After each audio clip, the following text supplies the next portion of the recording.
পরের বাতি আপনি নবী আমার নির্দনিয়ার দন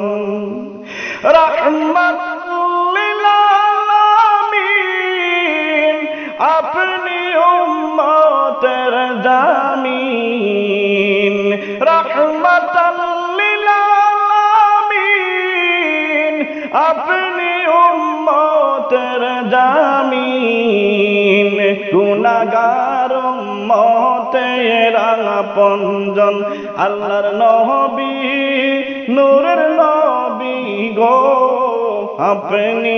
নবী আমার জীবনের জীবন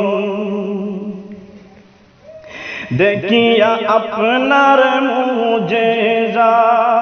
ভাগ্যবতী হয় খাদিজা সপে